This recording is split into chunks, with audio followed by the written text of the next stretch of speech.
Recently, I played Subway Surfers for 10 hours straight, and it was a terrible idea. Subway Surfers just reached its 10-year anniversary, and I remember playing this game back when I was in middle school. Every day I would get on while waiting for boys volleyball to start, since we had to wait for the girls to finish practice first. But it's been a while, and I wanted to see how good of a score I could get with a brand new file in 10 hours to play. So I downloaded the game and started this terrible idea. Now, Subway Surfers is a simple game where you run from the police and dodge trains. If you mess up, you lose the level, and you get faster the farther you go. But at the start of the challenge, I wasn't doing the greatest.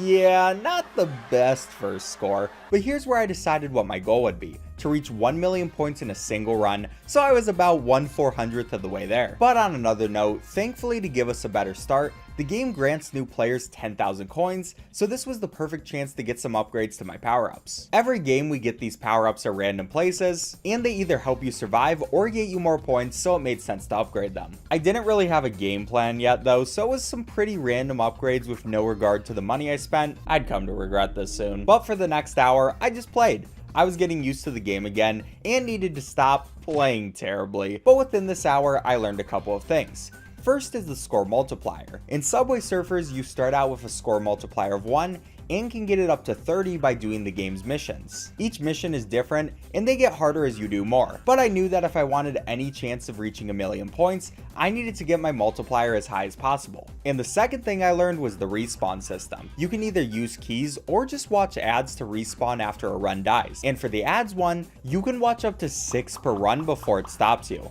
which I realized would make my challenge of 1,000,000 points way too easy, so I changed my goal to get 1,000,000 points without respawning at all, even though that was going to end up being a bit harder than I thought. But my first hour went by pretty quickly. I was able to get 50,000 points, but couldn't do much more. At the start of the second hour though, I learned about the score booster. On a whim, I decided to click it and quickly realized that it ups your score multiplier by 5, 6, or 7 depending on how many you use. And since my multiplier was still low, this was insanely effective. I didn't even realize how fast I was gaining points. I got to 80,000 before my guy even started going fast and destroyed my previous record by a score of 112,000. Unfortunately though, we have a limited number of these, so I decided not to use the rest for now. And after that, I was getting a bit bored of using Jake and unlocked the next character, Lucy. Yeah, I could have spent this money on upgrading my power-ups instead, but I gotta have a little fun. I also decided to buy her goth outfit for 15 keys, which I was really gonna regret later, but at least we get to look stylish in our regret. And then it was time for some more grinding. Not gonna lie though, no longer using the score multiplier was kinda demoralizing given how much better my runs would be with it, but I just told myself they're gonna be much more useful later on. And thankfully, after many attempts, I was able to end off hour 2 with a quality 160,000 score. Still very far away from the goal, but we're getting there. Then after that, I decided it was time to get another new character. Gotta keep the variety up. And this time it was Tagbot, but I just didn't really gel with him like I did with Lucy. Got some okay runs for a while, but nothing noteworthy. I did get lucky though and got another character, Tricky, for free, so that's pretty cool. Especially since after way too much grinding, Tricky worked out perfectly and helped me get up to 250,000 points. So we're officially 1/4 of the way there. It was kinda while using 3 score boosters though, since I needed to for a mission, but I'm still gonna take the achievement. My mental needed it. And from there, we checked out the events. Subway Surfers has a few events that can only be accessed by select characters. Then after you play that event, that character will have a cooldown until you can do the event again. But your combined score of all the runs during an event can give additional prizes, so it was basically just a might as well thing. Oh, I also received the Uprock board from the current season hunt. You might have noticed the floating sandwiches placed around the game. By collecting these, we can get additional rewards as well.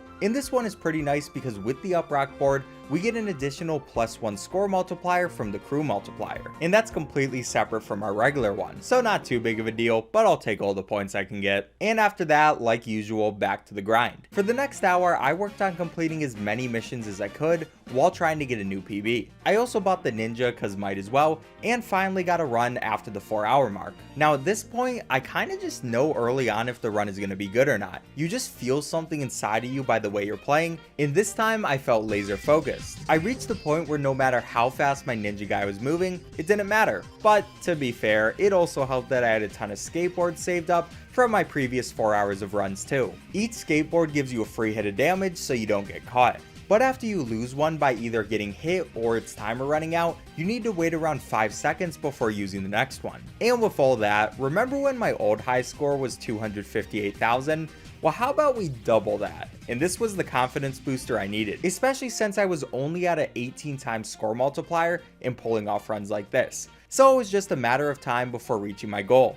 Hopefully. And with this new sense of confidence, I knew I could put off grinding good scores for a while, and instead I completely focused on completing my missions and getting keys. See, there's a character that gives you an additional 3 times score multiplier just by unlocking them, but they cost 100 keys. Yeah, I was really regretting spending that 15 keys on the goth outfit right about now. But that's fine, because along with regular missions, this game also has achievements, and the achievements give you additional keys. Now there are some really cool achievements like the Gold Cautious one where you need to not collect keys for a certain amount of points, or Mission Master where you have to complete multiple missions in one run. But then there's missions like these ones too. No acrobatics and straight ahead. In these two missions, you're prevented from using basic movement for a really long period of time.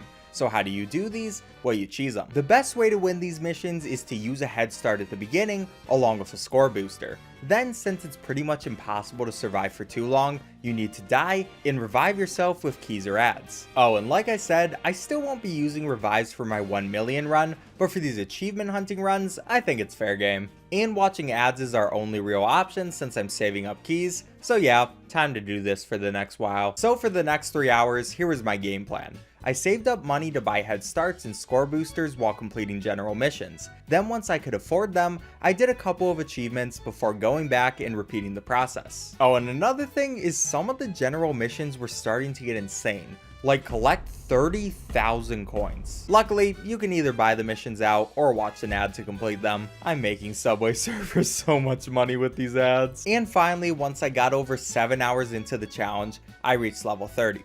This meant my basic multiplier was capped, and there was only one last piece of the puzzle, our 100 key character, and I only had 9 more to go. Oh, by the way, I unlocked Francat in the season hunt, and they're lovely. And then surprisingly, we got another PB. This was before I got my 100 keys, and it was honestly an insane run. But that only made it hurt more when it failed. 710,000 though, that's good, right? Yeah, it was time to finish this last achievement, get my 100 keys, and we finally got her. Kathy. What is in her locker? This final upgrade increased our multiplier up to 34, and we were ready to beat the challenge. Well, I guess technically I still gotta go to 10 hours, but whatever, I just wanted to get my million points now. Oh, by the way, little cuteness break. Look at my cute kitty cat Reese's. But after that adorable intervention, I played for a bit, but couldn't really get anything going, so I decided to go full degen. I watched ads and ads and ads and even more ads to get up to 15 head starts and 15 score boosters. This would allow me to do 5 runs with full boost, and by the start of hour 10, I was ready. Well, ready to lose. See, I only had so many hoverboards and didn't want to waste them on bad runs. So I made a rule for myself to only start using them if we reached 500,000 points. And there goes 4 runs in the blink of an eye. That's fine though, we still have 1 more and plenty of time. And for this 5th run, I just decided to remove the hoverboard restriction. Oh, and by the way, this run was absolutely insane. Right after my head start ended, I got 2 jetpacks, which very quickly put me to 210,000 points. Then I brought out the boards and just played out of my mind. I had that feeling again. The feeling when you know it's going to be a good run, but I also felt like if I didn't reach the 1 million points now, my exhaustion was never going to let me hit it. So I focused up as much as possible, and even though I kept using skateboards, they were barely even necessary. It didn't matter how fast Kathy got, I reacted well and kept on playing. And finally, before I knew it, we reached 1 million points. But I wasn't stopping there. I still had plenty of time until I reached the 10 hours. The only problem being my boards. I was slowly running out, and that did make me a bit more nervous than I should have been. And eventually, those nerves got the best of me, which ended my run just before 2 million points. Legitimately right below my original goal. So that was pretty cool. And by the way, the run was so good that I'm going to put the full thing up on my second channel, Easiest Speezy, so check it out if you're interested. But after that, I just kinda aimlessly played, and finally, I hit the 1 hour mark. Please subscribe to restore my sanity.